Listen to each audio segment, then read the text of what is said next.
Okie dokie. So I finished cutting up all of our potatoes and apples, as you can see. And I have my pork chops ready to go. So I have my stovetop, or I'm sorry, not stovetop, my shake and bake. That's a whole different box, isn't it? And these packages, I bought the pork one, but you could completely buy the chicken if you prefer. And they always come with 2 baggies, okay? We're gonna use both of them. And they also come with a shaking bag. So this is kind of fun, I think. We actually have a ton of stuff though, so that's my only worry. I might only use like half of my potatoes and apples with this, but so we'll start with, you're gonna pour the seasoning into the bag. You're gonna take the pork chops. What you wanna do is rinse off your pork chops. Let me get some paper towels here. What I like to do, move these out of the way a little bit, is rinse off these pork chops and then put them on a paper towel to pat them dry. And I'm only gonna do 4 of them right now to show you, to demonstrate, but I ended up buying a package of a family pack that was on sale. It's usually like $13 and I got it for $5, so I'm gonna make some extra pork chops. But as you can see, I'm just getting them nice and patted dry so they're not soaking wet when I put them into the seasoning. So you're just gonna drop these guys in to your bag. There we go. And there's a reason they call this shake and bake. So to this bag, all we have is the shake and bake seasoning.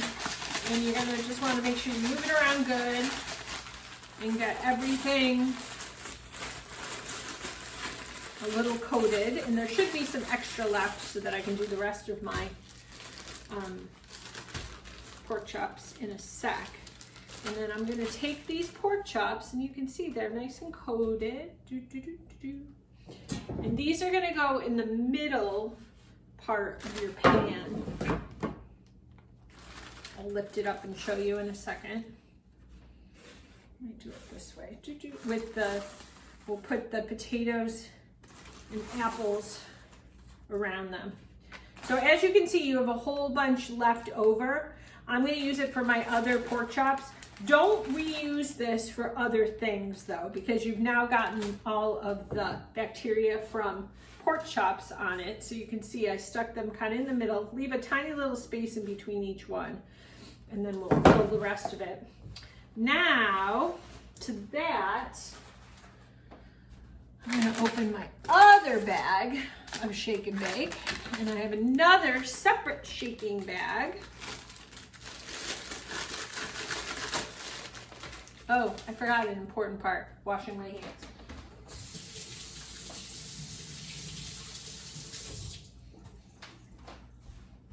Sorry about that. Okay, so now I'm gonna pour this second shake and bake pouch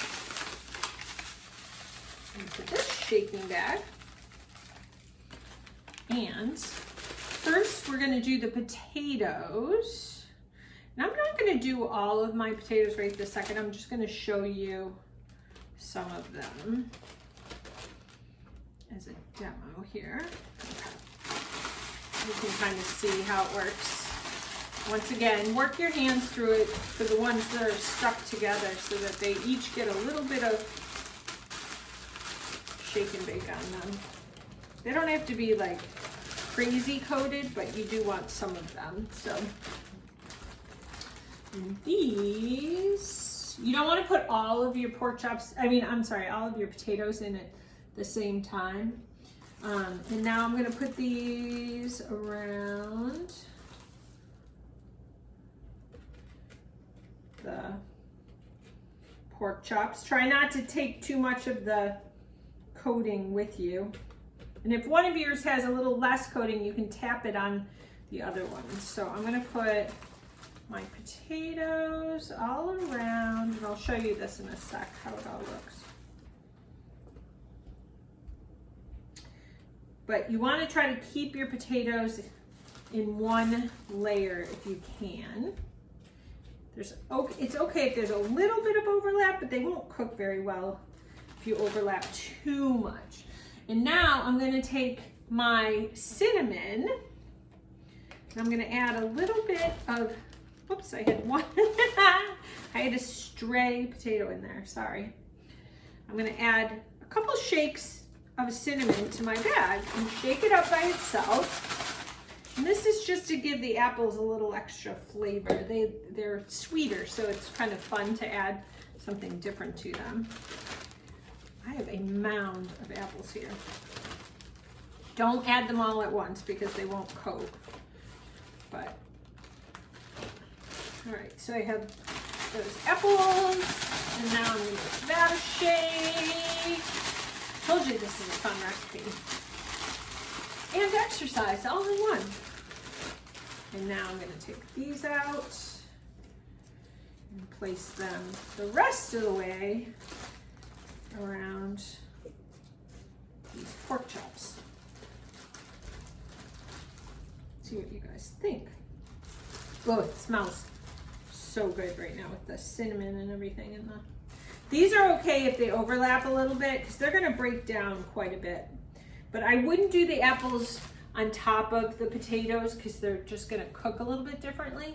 And this is what she looks like. Not too shabby. So now I'm gonna make a second pan for my family because we've got some big eaters there. So hang on a sec.